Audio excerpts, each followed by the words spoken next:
Bueno, de ahí entonces que no sea raro precisamente que en la página 325, más o menos unos 8 o 9 renglones de que ha iniciado el párrafo, dice el texto, que la belleza es la suprema racionalidad, la de la encarnación concreta del verbo, que exhala el perfume del espíritu.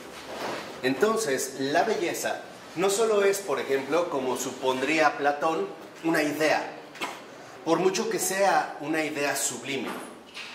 Tampoco sería la belleza algo así como una categoría estética que Kant denomina sublime. No, la belleza como tal es la encarnación concreta del verbo. Y esta encarnación concreta del verbo que cambia nuestra vida, que la hace bella, exhala el espíritu, el perfume del espíritu. Por ello entonces, más o menos unos 4 o 5 renglones abajo, dice: en la belleza se muestra la racionalidad interna de la verdad divina, que era el objeto de la búsqueda de la teodicea. En la experiencia de la luz trinitaria, la esencia divina no es simplemente dada, una potencia externa, un hecho bruto que exige el sometimiento humano y no puede más que suscitar su rebeldía, un ídolo que exige una adoración alienante. La esencia divina se da a sí misma, se comunica en la justificación interna de su santidad, sale de sí misma, llevando a su culmen el amor kenótico y despertando con ello la auténtica adoración digna de Dios y del hombre, la adoración en espíritu y en verdad. Entonces, ¿en qué consiste estos adoradores que ahora el Padre quiere y que Jesús nos dijo, los adoradores en espíritu y en verdad, los que han llevado a cabo la encarnación concreta del Verbo? Esos son los adoradores, o sea, los que realmente participan de esta luz divina. Por ello, no es casual que en los 2 últimos renglones del apartado 2 menciona el texto que la experiencia de la luz tabórica, en la Z, entra en contacto real con la iluminación divina. O sea, se trata de un contacto auténtico. Por ello, en la 326, al iniciar el segundo párrafo, dice: Florensky apoya siempre su argumentación sobre los hechos de la experiencia mística real del fenómeno que trata, recogiendo testimonios de la escritura y sobre todo de la literatura ascética oriental. O sea, aquí va a retomar de la literatura ascética y de la escritura. Más abajo dice, 3 renglones, son experiencias del sentido encarnado, de la realidad sacramental transfigurada, son intuiciones discursivas concretas, materialización empírica del contacto con los otros mundos. 3 renglones abajo. En este caso concreto, la visión de la luz es un fenómeno místico, una experiencia que está testimoniada en el Antiguo Testamento, y cita Éxodo 34, 29, 35, y en numerosos ascetas cristianos. Florensky cita el conocido testimonio del coloquio de Motovilov con San Serafín de Sarov, donde el santo explicaba al primero que el fin de la obra ascética consiste en adquirir el Espíritu Santo. Entonces, cuando nosotros realmente somos partícipes de la filiación, en cuanto tal, estamos alcanzando la encarnación concreta del Verbo. Y cuando realmente alcanzamos o participamos de la filiación, lo que estamos llevando a cabo es la encarnación concreta del Verbo. O sea, la acción del Padre por el Hijo que realiza precisamente el Espíritu Santo. Y esta encarnación, esta filiación, en efecto, nos ilumina de una manera distinta, ¿no? Y esta iluminación, por ejemplo, se ve muy remarcada en el cambio profundo en nuestro modo de pensar, de sentir, de obrar. En una sola palabra, hay un cambio de ser. En esta encarnación concreta del Verbo aparece un ser de otro modo. Emmanuel Levinas, este filósofo judío importante, él va a hablar de otro modo de ser, que lo lleva más hacia la cuestión de la justicia y la ética, la responsabilidad. Pero aquí, en términos mucho más esenciales, más fundamentales, se trata de un ser de otro modo. Hay un modo distinto, y este modo es el modo, como ya lo hemos visto, de la tercera persona.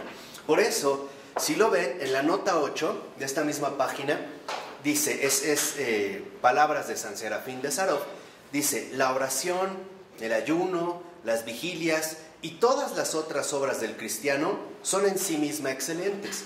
Sin embargo, no son estas acciones el fin de la vida cristiana, aunque constituyen medios indispensables para alcanzarlo. El verdadero fin de la vida cristiana consiste en la adquisición del Espíritu Santo de Dios. Entonces, aquí, San Serafín de Sarov nos recuerda algo muy importante. La filiación, la encarnación concreta del Verbo, el ser de otro modo, no es más que la adquisición del Espíritu Santo. Ya eso es a lo que estamos llamados. De tal manera que entonces el cristianismo no solo depende de una moralidad humanamente impecable, no solo se trata de cumplir preceptos, o como decía San Serafín, ¿no?, de hacer mucha oración, ayuno, vigilias y todas estas prácticas. Dice, no, son muy buenas, pero no es el fin que se persigue. En realidad, la oración, el ayuno, las penitencias, no son más que medios para favorecer la adquisición del Espíritu Santo. Este ser de otro modo, cuya encarnación concreta del Verbo, lo que en realidad manifiesta es nuestra auténtica filiación. O sea, nuestra filiación en tanto hijos de Dios. Por eso dice a continuación, cualquier buena acción hecha por Cristo, fíjense, cualquier buena acción hecha por Cristo no solo nos procura una justa recompensa en la vida futura, sino que también en esta nos llena de la gracia del Espíritu Santo. Entonces, aquí ya San Serafín de Sarov se había dado cuenta precisamente que una buena obra hecha por Cristo, por Él, lo que dijimos en esta estructura espiritual del amor cristiano, no solo a nosotros nos conduce a la obtención de un futuro excelente, el cielo, como le llamamos. No, sino que también ya en el presente nos permite participar de esta gracia. Ofrecerle nuestro día, por ejemplo. Pero por Cristo. Sí. Ajá, por eso decía el Padre Pío, que aunque uno hiciera una obra a los ojos de los hombres excelentes, construir 100 hospitales con la mejor tecnología, decía el Padre Pío, si no fue por amor a Cristo, es inútil. Es inútil, porque lo único que va a alcanzar es el reconocimiento humano. De ahí entonces que ahora de lo que va a hablar precisamente Florensky es que esta adquisición del Espíritu Santo es, por así decirlo, el fuego nuevo. Nos vemos encendidos en la llama de amor, tal y como ocurre en la celebración de la liturgia pascual, ¿no? Se elabora el fuego nuevo y después los cirios se van acercando, comenzando por el cirio pascual, unos a otros transmitiendo este calor, precisamente esta llama. Por eso entonces, si nos vamos a la 328, al inicio del segundo párrafo dice el libro, para percibir realmente en efecto, o sea, para que esta percepción del fuego nuevo sea concreta, dice hace falta una hipótesis, una teoría, sin la cual las experiencias que no abandonan su carácter de dato ciego no sirven para salir del escepticismo. O sea, también nosotros tenemos un respaldo teórico.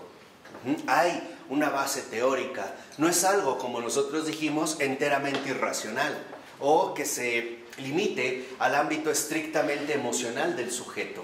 No, nuestra fe no es de ninguna manera irracional. Ahí está el logos también, en una dimensión mucho más amplia que la nuestra, pero no está, vamos a decirlo así, exenta de esta presencia. Por eso en la cita dice, los 3 primeros renglones, para formular esta hipótesis que contradice netamente las normas del entendimiento, era necesario vivir en las profundidades de la Santa Trinidad. Era necesario ser el Hijo de Dios. Entonces, el Hijo de Dios es este fuego nuevo. Es Él, el Hijo de Dios, el que hace posible que nosotros también participemos de esta filiación. Es por Él. Y en la 329, en los 3 últimos renglones de la cita, dice, fuera de Cristo, la hipóstasis de la Trinidad es imposible.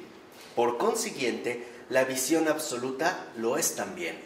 O sea, nosotros, fuera de Cristo, no podemos acceder al amor. No podemos realmente acceder a este amor extraordinario, a este amor total, a este amor divino, a este amor Dios, a este Dios amor que se ha manifestado y encarnado en el mundo.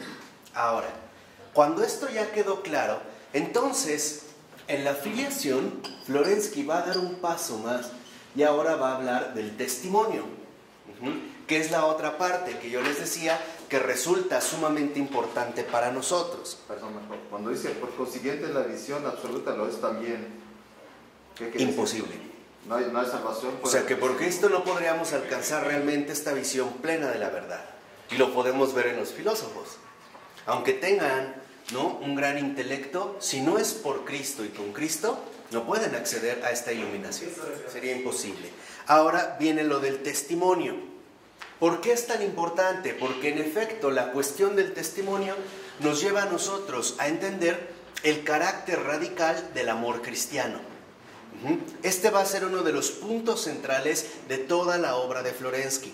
Fíjense, en el primer párrafo, en los 3 últimos renglones, dice el libro: el escrito sobre el testimonio, que él le tituló Los Testigos, constituye sin duda una de las cumbres de toda la teología de Florensky, y especialmente de su reflexión sobre la santidad. Entonces, este es uno de los temas clave en la obra de Florensky, el testimonio, o sea, los testigos, también como él le llama, ¿no? Este testimonio que también nos va a dirigir a nosotros a la aparición de los testigos. Estos testigos, en último término, no son más que los verdaderos hijos de Dios. O sea, los que sí son hijos de Dios en la verdad, en la plenitud precisamente de esta verdad. Ahora, ¿cómo comienza? Aquí hay que poner mucha atención. Al iniciar el otro párrafo dice el texto: comienza Florensky constatando cómo todo sacramento es un conjunto entero, en que se realiza en las secuencias rituales de sus ceremonias. O sea, el sacramento conlleva una multiplicidad de partes que configuran a su realización o que contribuyen a su realización. Desde cuando iniciamos en el nombre del Padre, del Hijo y del Espíritu Santo hasta la bendición final, todo eso es importante para la realización del sacramento. Es una preparación de un acto único, no son adornos, sino que en realidad nos llevan a nosotros a una verdadera disposición. Un ejemplo muy sencillo: ¿por qué primero es la liturgia de la palabra y después la liturgia eucarística? Porque primero mostramos una disposición interior. Si no estás dispuesto a recibir la palabra, menos recibirás el cuerpo. Tiene una secuencia, no es meramente gratuito. Por eso dice a continuación: ellas, o sea, estas secuencias, son las que en su conjunto realizan la posibilidad del sacramento. O sea, aquí, ¿no?, las secuencias rituales que vivimos forman parte de la realización del sacramento. Dice en la 330, más o menos 7 renglones abajo: es cierto que la presencia del sacramento es establecida por la conciencia habitual, por la presencia de las mismas acciones que lo llevan a cabo. O sea, como que nosotros vemos que el sacramento se realiza mediante un determinado orden. Ahora dice Florensky: pero ¿cómo nos damos cuenta o cómo nuestra conciencia percibe que ahí se está realizando algo distinto a lo que vemos? O sea, dicho de manera más tajante, dice Florensky: ¿de qué manera la conciencia percibe el mundo invisible que en la realización del sacramento no se ve? Pero también va a mencionar Florensky otro aspecto. Lo dice 4 renglones abajo. Dice: pero la cuestión es ¿por qué la conciencia refiere la serie evidente de los ritos a un límite trascendente? Dice Florensky: ¿por qué precisamente la conciencia creyente reconoce en general la realidad del otro límite, de la otra orilla, del lado del ritual que está dirigido al otro mundo? O de otro modo, ¿por qué estamos seguros de que el sacramento incluye la realidad mística? Fíjense, aquí Florensky se coloca en un punto central. ¿Por qué la conciencia creyente está tan seguro? La conciencia creyente, ¿por qué está tan seguro que ahí se está realizando plenamente un acto místico? Bueno, veremos como un don de la fe, pero veremos que tiene profundidades muy hondas. Fíjense, al iniciar el otro párrafo dice: la garantía de la realización del sacramento para quien no ha tenido la experiencia directa de su realidad mística está constituida por el testimonio de algún testigo. Entonces, fíjense aquí la diferencia. Cuando nosotros, dice Florensky, apelamos a la realidad sacramental de la que formamos parte, en realidad también es porque estamos apelando a la experiencia concreta de algún testigo. Por ejemplo, esto es lo que hace que la Iglesia tenga una tradición, y ya la habíamos visto en algún momento. La tradición no es más que la, vamos a decirlo así, la transmisión de las experiencias que muchos hombres en la Iglesia han tenido y que precisamente nos comparten como una guía segura para poder proseguir. En este caso, aquí lo que vemos es que ahora Florensky nos va a decir que el sacramento no solo tiene, y esto me parece a mí lo más extraordinario, no solo tiene una certeza subjetiva, memoria o el don de la fe, sino que incluso tiene una realidad objetiva. Sí posee precisamente una realidad objetiva. Para nosotros, la primera realidad objetiva de estos testigos son precisamente los apóstoles, los padres apostólicos. ¿Por qué? Porque a su vez ellos tuvieron la presencia, el testimonio de Él, de Cristo. Y eso es lo que a nosotros nos mantiene vivos. O sea, ¿qué nos mantiene vivos? La experiencia de los testigos, el testimonio de aquellos que vivieron estos actos extraordinarios. Y los mártires en el siglo XX. Lo vamos a ver aquí. Lo vamos a ver. Es que hoy creo que podemos entender bien a fondo el martirio. Veremos que no es cualquier cosa, en serio. Yo creo que sí es como por eso no es casual que los mártires sean la corona del crucificado. Ahorita vamos a entender por qué. Pero dice a continuación, es el testimonio el que en último término establece el vínculo del ritual con la realidad del sacramento. O sea, el testimonio y los testigos en tanto realidad objetiva son el vínculo real con el sacramento. Tenemos nosotros ya una base previa que se ha vivido y que de hecho no solo se ha vivido, también se ha transmitido. Por eso dice a continuación, nace por tanto en el interior del culto el concepto y la necesidad del testigo del sacramento. El testimonio constituye para Florensky uno de los principales conceptos directivos de la filosofía del cristianismo. Entonces, una vez que ya analizamos la estructura, ¿no?, espiritual del amor cristiano, ahora nos vamos a concentrar en la realidad plena o consumada del testimonio. ¿Quiénes son los que dan testimonio de esta encarnación concreta del verbo o filiación? Los testigos.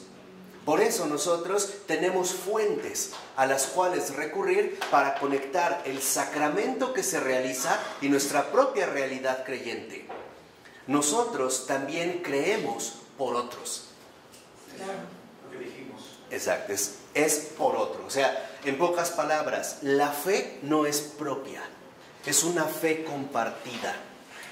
Por eso es que nosotros también necesitamos el vínculo esencial con los testigos.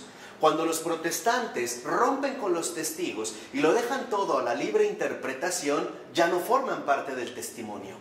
Ahora lo único que van a hacer es desarrollar su propia interpretación subjetiva, sin apelar a ningún tipo de realidad objetiva. De tal manera que, como lo pusiera de manifiesto el filósofo Maurice Blondel, dogma y tradición van de la mano. ¿Qué es la tradición? La experiencia concreta del dogma. Eso es. No es la aparición de nuevas teorías. Por eso, aunque aparezcan nuevas teorías, no siempre corresponden con la adecuada transmisión del dogma. Por eso se habla de una tradición viva.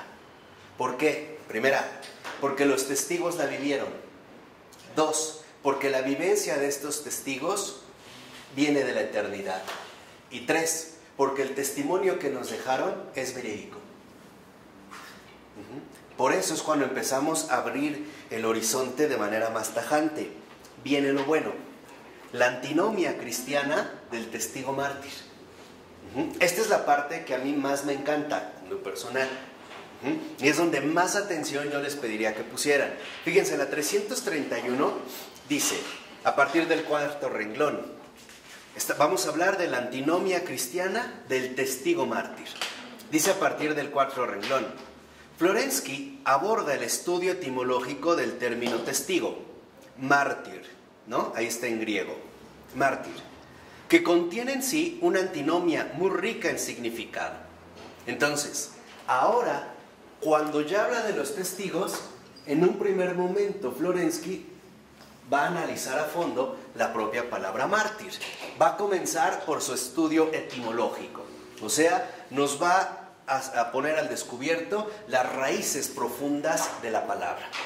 Dice: las lenguas modernas no disponen de un concepto único para expresar el contenido de esta palabra, que ha sido vertida en dos conceptos diversos: el del testigo, que es el sentido primario en griego, subrayando la idea de la convicción de la verdad, y el de mártir, que subraya la idea del sufrimiento y de la muerte, y pone más el acento en los tormentos del mártir que en su testimonio de la fe. O sea, hoy cuando hablamos de mártir, en efecto, ponemos más el acento en lo que sufrió, o en el cómo murió, o en lo que padeció, que en la esencia misma del mártir. Entonces, lo primero que nos va a mostrar Florensky es que el mártir no es mártir por su martirio, por sus sufrimientos, sino es mártir por su propia situación personal. Todos, cristianamente hablando, estamos llamados a ser mártires. ¿Por qué? Porque no todos estamos llamados a morir, por ejemplo, en una plancha como San Lorenzo, o a morir atravesado por flechas y espadas como un San Felipe de Jesús. No. El primer martirio cristiano consiste en morir a sí mismo. Y esta muerte cuesta, esta muerte duele, esta muerte se padece, no es sencillo. Y dice a continuación, en 2 renglones abajo, dice Florensky: ¿acaso el mismo sufrimiento del testigo de la fe es algo externo, casual, que no entra necesariamente en el concepto del testimonio cristiano? El martirio posee un significado solo biográfico e histórico, pero no ontológico y nociológico. O sea, hoy pensamos en un mártir haciendo referencia a cómo murió, pero en realidad el mártir, lo primero a lo que nos dirige es a la realidad de su ser, dejando el modo en el cómo muere para un término posterior. Esta es, digamos, la primera reorientación a la que nos dirige Florensky. No es lo principal el modo en el que murió el mártir, sino lo que vivió. Esto es lo central. O sea, en pocas palabras, lo sustancial del mártir no es cómo muere, sino cómo vive. Vamos a ver. O sea, lo esencial del mártir no es, acabó en la plancha como San Lorenzo, burlándose, ¿no?, del verdugo romano y diciéndole: oye, ya dame la vuelta porque por lo que veo ya estoy muy quemado, ¿no? De un lado. No es esto el centro del mártir. Lo que nos va a interesar en este caso en el mártir es la realidad de su ser, o sea, su vivencia profunda. O en otras palabras, ¿qué lo llevó al martirio? O sea, pero digamos, no se reduce el mártir a su muerte. No, pero la vida que llevó para llegar al martirio. En este desarrollo. Para merecer el martirio. Eso es lo que vamos a ir viendo. Por ello, 4 renglones abajo dice el libro: mártir, no es en la cita, está en griego, en sentido cristiano, no es un simple testigo de la verdad. Fíjense. Dice, no es un simple testigo de la verdad, como no es simplemente el que sufre por la verdad, sino que es aquel testigo que testifica con sus propios sufrimientos, y aquel hombre sufriente cuyos sufrimientos voluntarios emanan del mismo contenido de su testificación. Estos sufrimientos encarnan la verdad anunciada. La verdad proclamada se realiza en estos sufrimientos. Entonces, el mártir no está dirigido hacia la muerte, sino al sufrimiento. Esto sí. La realidad de su ser del mártir, en efecto, está dado en el sufrimiento. Es que en el mártir se da la conjunción, de forma conjugada, el sufrimiento y la verdad. O sea, en el mártir la verdad se encarna como sufrimiento. Se realiza precisamente en tanto sufrimiento. Ese es el primer rasgo central del mártir. O sea, al mártir no lo corona su modo de muerte, sino que en el fondo más último, más profundo, más íntimo del mártir, lo que hay es la manifestación de la verdad precisamente a través del sufrimiento. O sea, en el mártir, el sufrimiento es la manifestación de la verdad. Es el pago por la verdad. Y al revés, la verdad se manifiesta precisamente como sufrimiento. Y puede haber sido parte de mucho de su vida anterior antes de morir. Puede no haber derramado la sangre, o derramado su sangre, en nuestro concepto más estrecho, pero eso no le quita un rasgo de martirio. No lo tuvieron que haber matado, ¿eh? Eso muchos decíamos, ¿no? Reestructurar nuestros conceptos para poder encauzarnos hacia la verdad. O sea, lo primero que debemos de identificar con el mártir no es la muerte, es el sufrimiento. Es el tipo de sufrimiento que padece. O sea, el tipo de padecimiento que en carne propia se asume literalmente como una manifestación contundente de esta verdad, en este primer paso. Por eso dice a continuación, o en los términos que ya conocemos, el martirio es un dato, pero espiritualizado, y es la verdad, pero que ha llegado a encarnarse. O sea, en el mártir, la verdad se encarna, y se encarna como ¿qué? Sufrimiento. O sea, es la encarnación de la cruz. Yo no sé si ustedes conocen a un pintor contemporáneo, no tiene mucho que falleció, que se llama John Compton, ¿no? Bueno, este pintor lo cito porque él fue converso, se convirtió al catolicismo, y él era un pintor abstracto, de hecho siguió siendo un pintor abstracto. Vale la pena que ustedes lo revisen por internet, Compton, y vean cómo a partir de su conversión él hace una serie de crucifijos. De tal forma que, por ejemplo, pone un lienzo y de repente utiliza, pareciera una plasta de óleo en medio, donde se empieza a percibir al principio el madero y al que está en el madero. Conforme él va madurando en su conversión, hay un momento en el que es el mismo crucifijo, pero ya no logramos diferenciar la cruz del crucificado. Ya se han vuelto ¿qué? Uno. Ese es el mártir. Por ello es que no solo hay martirios exteriores, también hay muchísimos martirios interiores que nadie conoce, solo el Padre.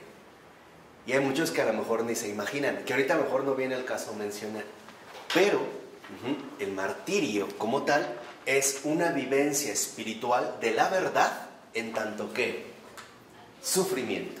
Dice a continuación, el martirio de este modo, tanto histórica como ontológicamente, es un fenómeno exclusivo y el más característico de la religión de la palabra hecha carne. Aquí está, o sea, en el sufrimiento y la verdad, ahora hablamos de que es la máxima expresión de la palabra hecha carne. No es que es Cristo. Entonces, por eso es que cuando nosotros encarnamos la verdad como sufrimiento, estamos formando parte de un martirio. O sea, de la encarnación de la palabra en nosotros que se ha hecho carne y que se ha hecho, por ejemplo, carne doliente. Por eso es lo que les decía, o sea, de cierta manera el martirio no solo depende de algo exterior, también depende de algo interno, de algo interior. Ahí es donde comienza el verdadero martirio.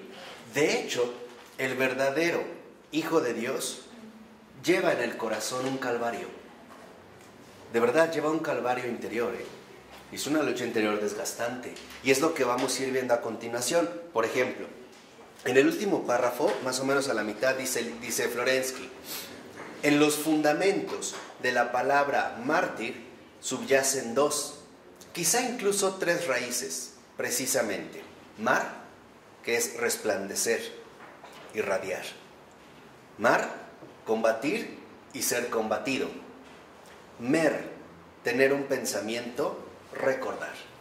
Entonces, fíjense, en las propias raíces de la palabra mártir aparecen tres características esenciales. Primera, resplandecer. En el mártir, en su estudio etimológico, hay un resplandecer que nosotros ya podríamos entender más precisamente cuando anteriormente hablamos de la luminosidad, que es la manifestación de la belleza divina, o sea, la filiación. Segunda, combate. Hay un combatir. Lo voy a dejar en combate. Ahorita van a ver por qué, porque me voy a detener mucho en eso, y es una parte de la vida espiritual que hoy desconocemos, desafortunadamente. Y 3, tener un pensamiento, un recordar. O sea, hay un resplandecer, hay un combate y también hay una conmemoración. En esta situación, donde ya aparece el testigo, lo primero que nos está mencionando Florensky es que en el mártir se da un resplandecer, en el mártir se lleva a cabo un combate, ahorita vamos a ver en qué consiste, y en último término también se lleva a cabo una conmemoración. ¿Por qué? Porque el mártir no sufre por sí mismo, sufre por Cristo. Y en el sentido literal, o sea, no sufre únicamente por Cristo como si fuera una causa secundaria. No, sufre porque el propio Cristo se encarna en él como este varón sufriente, varón de dolores, le van a llamar, ¿no? Isaías, que realmente, ¿no?, queda hecho una llaga. Dice a continuación, en la 333, en el fondo, la palabra mártir reúne en sí dos experiencias sobre la manifestación del testimonio hacia afuera, de la verdad como luz y de la verdad como combate. Entonces, fíjense, en el caso del mártir, teniendo en cuenta estas características que hemos mencionado anteriormente, se dan dos dimensiones muy concretas: luz en un primer momento y combate. O sea, el mártir es aquel, por decirlo así, iluminado, otra vez, sin este sentido iluminado moderno de que tiene conspiraciones raras, no, el que participa de la luz divina, pero se encuentra también en un continuo combate, está en un combate. Vamos a ver ahorita cómo es que se lleva a cabo precisamente este combate. Entonces, lo primero es que el mártir es, por así decirlo, el combatiente iluminado, o bien aquel cuya iluminación lo lleva literalmente a mantener un combate. Esas serían las dos primeras características. El mártir se distingue, como dijera San Anacleto González Flores, este extraordinario santo mexicano. Él diría que el mártir es aquel que lleva a cabo dos cosas. Primero, se gana las sonrisas del cielo. Y 2, se provoca las palizas del infierno. Así lo definió. Ese es el mártir. Creo que ahí queda muy claro, ¿no? El que se gana las sonrisas del cielo y también provoca las palizas del infierno, ¿no? Los embates del infierno. Entonces, estamos aquí en el mártir, en una luz que en realidad también va a mencionar un combate. En el primer caso, lo explica Florensky de la siguiente manera, o sea, en el ámbito de la luz, o sea, en el ámbito externo. ¿Estamos? Esto sí es muy importante. Estamos hablando de la luz y del combate del mártir externo. O sea, en los rasgos que manifiesta el mártir exteriormente. O sea, que los demás pueden percibir. O bien, que a los rasgos a los cuales los demás pueden tener acceso. A simple vista, o sea, son externos. Dice en el primer caso, la imagen y el concepto del resplandor y la irradiación están ciertamente contenidos en la palabra mártir, porque el testimonio de la verdad es luz. Entonces, el mártir es luz precisamente en tanto testimonio. Su testimonio arroja luz al mundo. Por ejemplo, cuando antiguamente en Roma llevaban a muchísimos cristianos, ¿no?, a matar, estos mártires, Lo primero que les llamaba la atención a los romanos es cómo podían ellos, familias enteras, ir cantando, danzando, fueran niños, jóvenes, ancianos o de la edad que fueran, y fueran con un rostro tan resplandeciente. No entendían, le decían, pero te vamos a aventar a las fieras, por eso estoy feliz. No entendían en realidad por qué ellos actuaban de esta manera. O sea, si algo les resultaba sumamente luminoso, era justo su testimonio, ¿no? Ahí es donde, por ejemplo, se da una luz. En el caso del beato Miguel Pro, también antes de ser fusilado, pide un último deseo. Dicen, sí, ¿cuál es?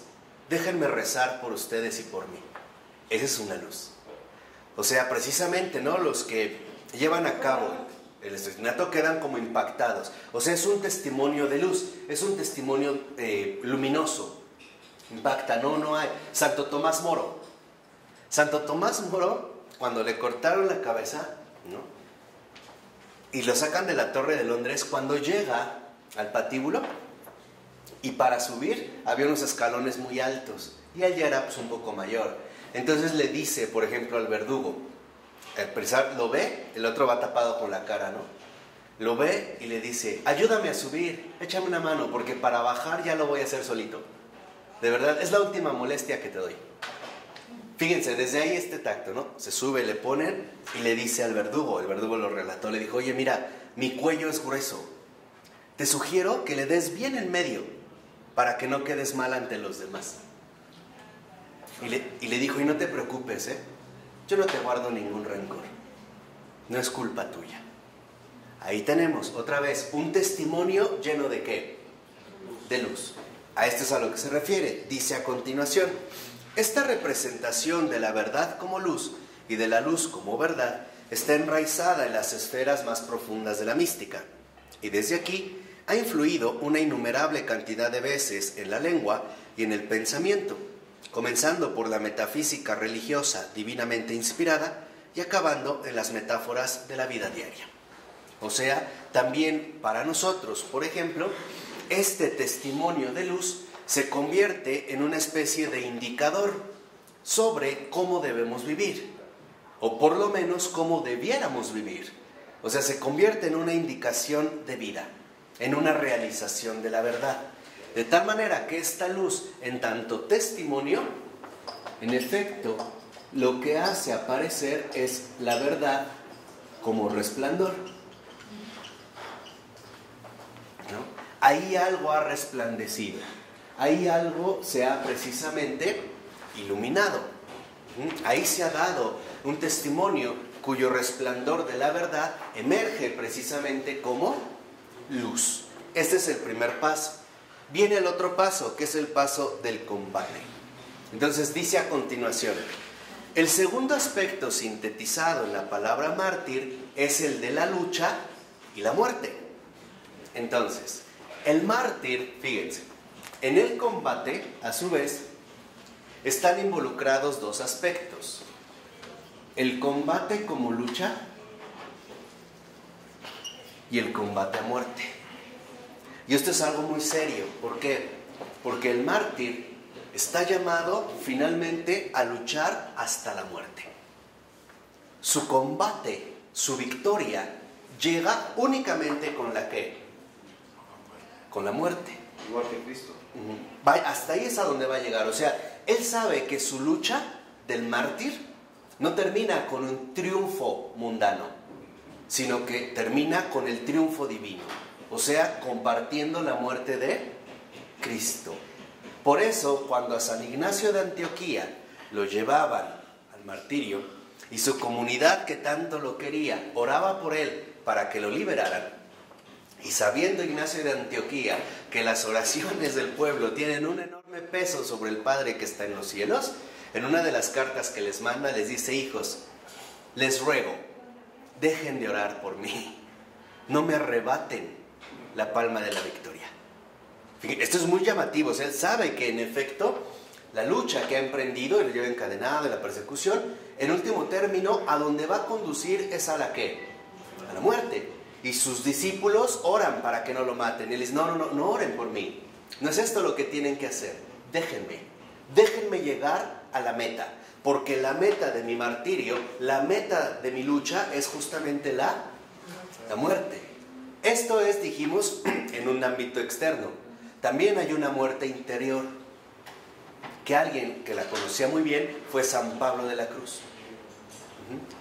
Lo que realmente hablaba San Pablo de la Cruz es del martirio, que es idéntico, pero en interior, ¿no? La muerte interior, la muerte total, la muerte mística, va a decir San Pablo de la Cruz, él habla de la muerte mística, es cuando simple y sencillamente no queda nada de mí. Todo ha muerto para resucitar a Cristo. Esa es la muerte mística. Pero es una muerte en serio, o sea, duele pues, o sea, no es una lucha sencilla de llevar a cabo. Pero es esta muerte, o sea, nos va a dirigir a nosotros la lucha a la muerte. A que sí, pero finalmente hay algo mayor todavía. Por eso dice a continuación Florensky, dice, primero, para testimoniar la verdad es necesario combatir. O sea, vivir en la verdad involucra un combate. No podemos mantenernos apartados de este combate. Por ello no es casual que en su momento, ¿no?, Ratzinger dijera, el cristianismo que está de acuerdo con todo no es cristianismo. O sea, el cristianismo que está de acuerdo con todo no es cristiano. ¿Por qué? Porque estamos llamados en efecto a librar un combate. Dice a continuación, ¿qué vamos a combatir? ¿Qué es lo que estamos llamados a vencer? Dos cosas: las sombras de la ignorancia y la mentira. Entonces fíjense, a su vez, en esta lucha es la lucha contra la ignorancia y la lucha contra la mentira. Y es un combate a vida o qué, a muerte. Por ello, no es casual decir que cuando en el mundo aparece un converso, el infierno le ha declarado la guerra. Ustedes vean las vidas de un converso. Un converso después tiene unos ataques durísimos. Ahí se ha iniciado literalmente la lucha. Y es una lucha exterior que va contra la ignorancia o bien que va contra la mentira. Un ejemplo. En esta lucha, en los primeros mártires, en su combate, la ignorancia se da, por ejemplo, en general, contra el paganismo. Por ejemplo, contra la idolatría. Ahí hay una ignorancia. Lo que se lucha es contra esta idolatría que ha sido resultado de la ignorancia.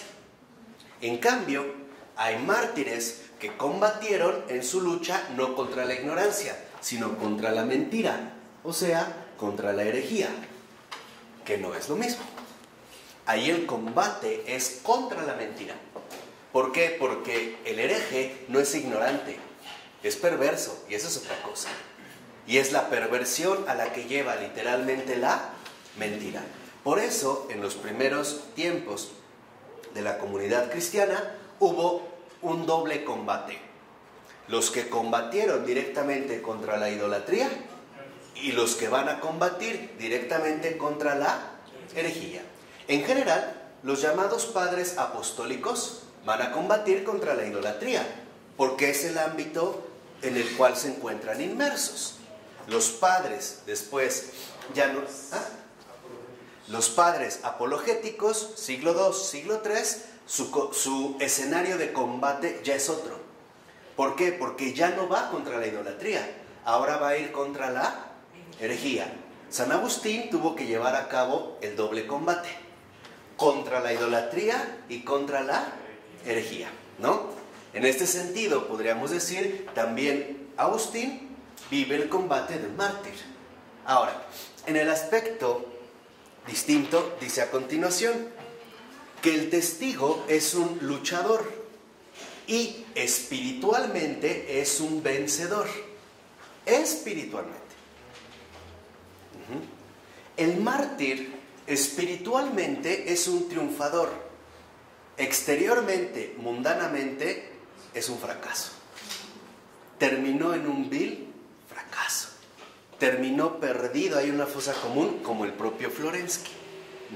Todo va a parecer en realidad inútil, aunque espiritualmente sea justamente un vencedor. Entonces, en la ignorancia y la mentira, la lucha se da en dos frentes, contra la idolatría y contra la herejía. En los tiempos contemporáneos también estamos en este doble combate. Lo peligroso es que están aliadas. Antes estaban definidas. Hoy el hereje se hace pasar por el más ortodoxo y el idólatra se hace pasar por el más adorador.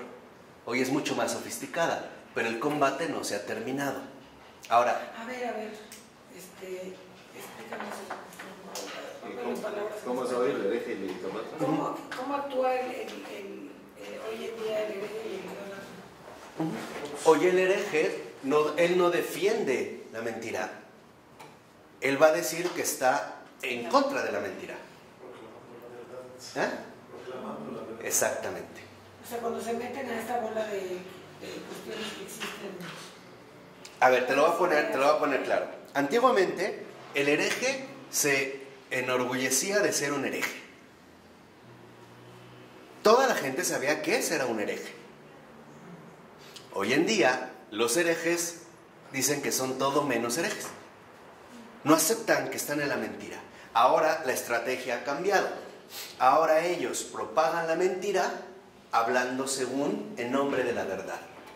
Piensa en todos estos pastores que han surgido, ¿no? Ridículos. Proclaman la verdad, pero en realidad están propagando la mentira.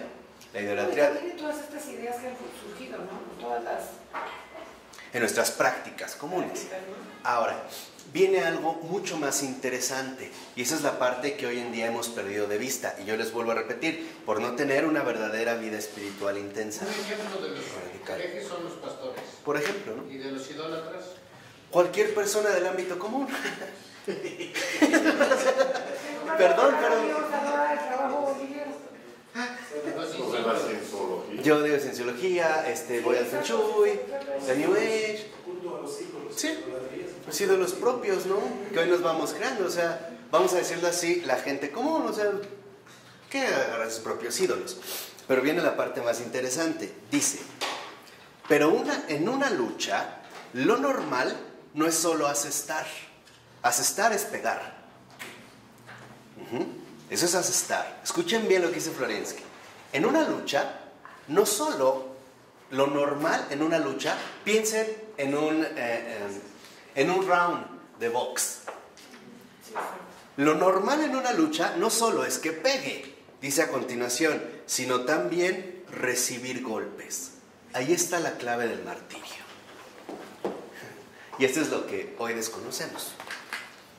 En esta lucha que se da en nuestros combates, esta muerte también se mezcla en la lucha porque aquí también se mezcla el recibir golpes. Como estamos en un combate, y es un combate a vida o muerte, es un combate también, como decía San Pablo, por eso nos invita a ponernos la armadura, ¿no? La fe, la espada, el escudo, etc. Al estar en un combate, lo normal no solo es pegar, es también recibir golpes. O sea, estamos llamados a ser noqueados en este combate. Y eso no está mal. Por el maligno. Eso es parte del mártir. O sea, el mártir también va a recibir impacto. O sea, el mártir también va a recibir los impactos, los golpes del maligno. No, a veces serán físicos. Por lo regular son espirituales, o emocionales, o intelectuales. O sea, también estamos llamados no solo a golpear, sino también a ser ¿qué? A ser golpeados. Como bueno, en el Antiguo Testamento, que el diablo le dijo, a ver, déjame tocar. ¿A Job? Ah, pero ahí no lo dejó ni tocar, ¿no? Dice, sí, pero no lo toques. No, tenemos más recientes, por ejemplo, el Padre Pío. No, pero sí le fue como en feria, como de que no, si la gente no se le acercaba. Ah, bueno, pero el demonio no lo toca. Ah, qué suerte. No lo toca. No como a un Padre Pío. A un Padre Pío se le va encima, a una Santa Gema Galgani, que es la primera santa del siglo XX. Se le aparecía y se le iba encima, ¿no? Le arrancaba mechones de pelo. Hasta que una vez Santa Gema Galgani le dijo, uy, sí, qué malo, ¿no? Te metes con mujeres. O sea, ya desde ahí lo vemos, ¿no? En esta situación particular. Pero dice, lo normal, entonces, no solo es pegar, sino también recibir golpes. Y por lo tanto, sufrir. padecer, desfallecer e incluso morir. Fíjense. ¿Ah? Sí, o sea, cuando en tu combate supuestamente espiritual vas obteniendo victoria tras victoria. Todo te sale bien, porque entonces en realidad no estás llevando un combate, no estás luchando. En la lucha pegas y te pegan. Acuérdate, por ejemplo, de dónde viene el nombre de Israel. Hay un combate, ¿no? El que lucha contra Dios hasta que no solo pega, también le toca el muslo, se lo quiebra, ¿no? Entonces, en este recibir golpes, quiere decir que hay un martirio muy especial, el ser masacrado por el mal.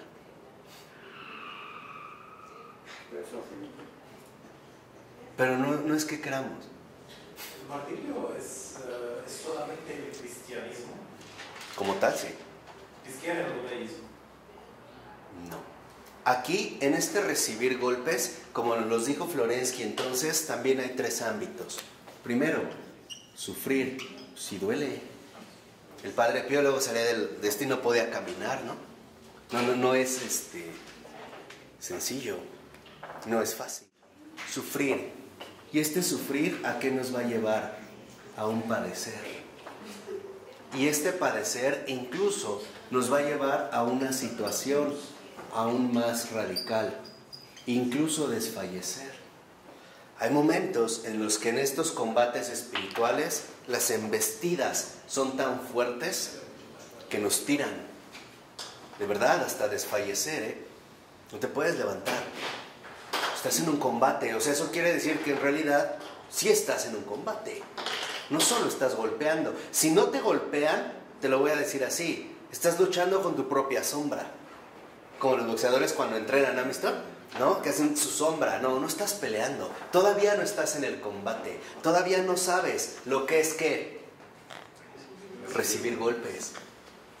Todavía no sabes realmente lo que es ser masacrado, remolido, a sufrir, padecer e incluso hasta ¿qué? Hasta desfallecer. No por eso los herejes rechazan el cristianismo. Bueno, rechazan el martirio cristiano. Ellos no lo reconocen. No es necesario, ¿no? No por miedo.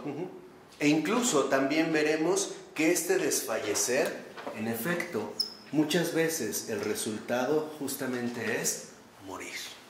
Como ocurrió con Esteban, que es considerado al menos el primer mártir cristiano, ¿no? El primer mártir, Esteban. Vemos cómo literalmente lo masacran con piedras. No es un juego, o sea, y piedra se siente, o sea, no le están echando bombones. Es el dejarse incluso remoler. Y perdonar en el último momento. Incluso en este proceso. Anacleto González Flores lo martirizaron muchísimo y le decía al que estaba al lado, ánimo, no te des por vencido, esto se va a acabar pronto, ¿no? Ellos nos matan, pero nosotros ganamos. Fíjense, o sea, desde que le arrancaban las uñas, por ejemplo. Ay, qué horror. ¿No? Entre otras cosas, Anacleto González Flores. Pero aquí lo que sí quiero que entiendan es esto, o sea, cuando uno realmente es llamado al martirio, uno muere de sufrimiento, en serio, no es un juego, uno muere de sufrimiento, hasta estos desfallecimientos. Ustedes véanlo, por ejemplo, Teresa de Jesús, ¿cuántas veces no quedó como inconsciente? La daban por muerta, la daban literalmente ya por muerta, ¿no? No se podía levantar, no podía a veces caminar, o a veces hay un dolor, o sea, el martirio no solo involucra, por así decirlo, la falsa vanidad, o mejor dicho, esta vanidad engañosa de que soy un mártir y venzo siempre. No es cierto. El verdadero mártir también sabe lo que es ser doblegado, lo que es ser noqueado y mandado a la lona, porque realmente con el que está combatiendo es una fiera. No, además, si no sucede así, en realidad no es mártir. Porque entonces no estás plenamente en un ¿qué? En un combate. En un combate. Podrá ser que tú ganas, golpeas, pero en un combate, así como en un torneo de box, tú pegas, pero también ¿qué? Te pegan y a veces te mandan a la lona, te tiran. Y a veces te tienen que poner airecito y soplar y masaje y agua y pomada. porque si terminas, o sea, literalmente golpeado. Y ese es hoy en día el martirio que nadie quiere. Que nadie quiere. Hoy pensamos que ser mártir es algo que se consiguió en el último momento. Me dispararon, me quemaron, me flecharon. No es cierto. Hoy el martirio que no queremos es ofrecernos. Como decía el profeta Isaías, como Jesús. Como oveja llevada ¿a qué? Al matadero. Sin abrir ¿qué? La boca. A veces el Padre Pío salía de joven, ¿no? Con sus amigos, de niño. Y salía triste, ¿no? Y así. Entonces les decían, ¿qué tienes? Y el Padre Pío les decía, uno de ustedes, por la mentira que dijo ayer, a mí me vinieron a golpear. En pocas palabras, hoy no estamos dispuestos a dejarnos masacrar por el bien de los demás. Por eso, en último término, el verdadero sustento del mártir es el amor. El amor que reconoce incluso sus propios desfallecimientos, sus propias caídas, sus propios padecimientos y sufrimientos. Hoy nosotros, fíjense, y con esto vamos a terminar, hoy nosotros estamos muy dispuestos, muy cristianamente dispuestos a que los demás se sientan bien.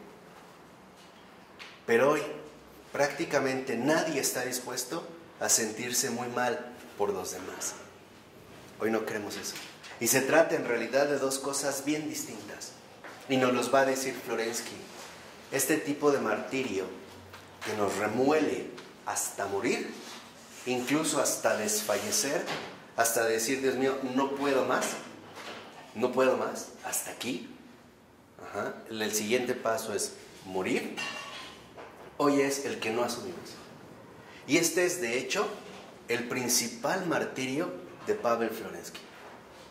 Por ello no es casual que su martirio externo, físico, no se registrara.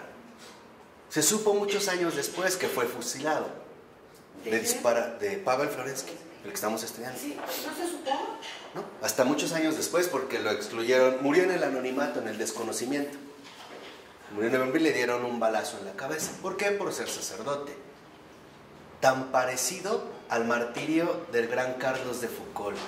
¿Sí sabían?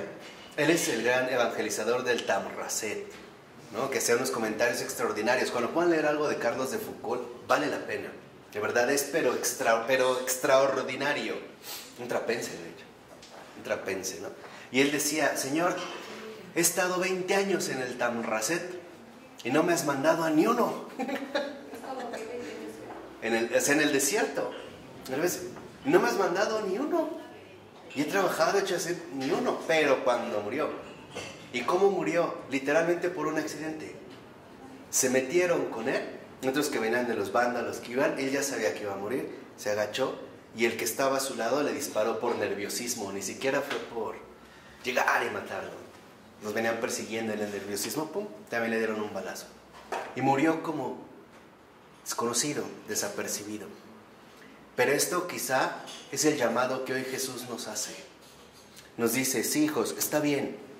Ustedes tienen muchas ganas de ayudar a los demás. ¿En qué momento van a tener ganas de sufrir por los demás? De sufrir por sus hermanos. Me avisan. Cuando ustedes estén dispuestos, empezamos el martirio. Dime. Entonces, la parte del sufrimiento de Florensky es cuando él tiene la imposibilidad, por ejemplo, de poder guiar a su familia estando desde ahí y ver todas las limitaciones que le ponían a su apetito de científico, de querer hacer el bien. Además hay todavía un martirio mayor. Imagínate en los campos de concentración viendo toda la injusticia, aparentemente el abandono de Dios y no poder hacer nada. En una pura fe lo único que le queda es, Dios mío, confiar en ti. Esto aterra. Y no obstante, mantener la serenidad de espíritu, recibiendo estos golpes que lo van a triturar. Por eso les decía, si ustedes vieran las últimas fotos que se lograron conservar de Florensky, justo unos pocos días antes de morir, donde lo retratan, está masacrado. Como barbón, ¿no? Sí, está masacrado. O sea, no es el de la pintura. Ahí se ve que en realidad ha sido carcomido. Por eso es lo que les decía. El mártir no es precisamente el que está dispuesto a dar su vida por los otros. Es el que está dispuesto a sufrir por todos. A sufrir literalmente por todos. Ese es el mártir. Porque muchas veces el pseudomártir se llena de una satánica vanagloria. Voy a derramar mi gloria, ¿no? Para los demás, para que vean mi testimonio. No es cierto. El verdadero mártir no es el que muere por los demás. Es el que se mantiene vivo para sufrir por todos. Por todos. Y hay muchísimos ejemplos de este estilo, ¿eh? Muchísimos ejemplos. Por eso, cuando nosotros estemos dispuestos a sufrir por los demás, hemos iniciado el recorrido del mártir. Que el buen Dios nos conceda la fuerza para triunfar en el gran combate. Quiere decir, en otras palabras, hemos empezado a ser cristianos. Ahí, solo ahí. Decía San Felipe Neri: bien, mis amigos, ¿cuándo comenzamos a ser buenos? A ser buenos cristianos. En nombre del Padre, del Hijo y del Espíritu Santo. Amén. Pues muchas gracias.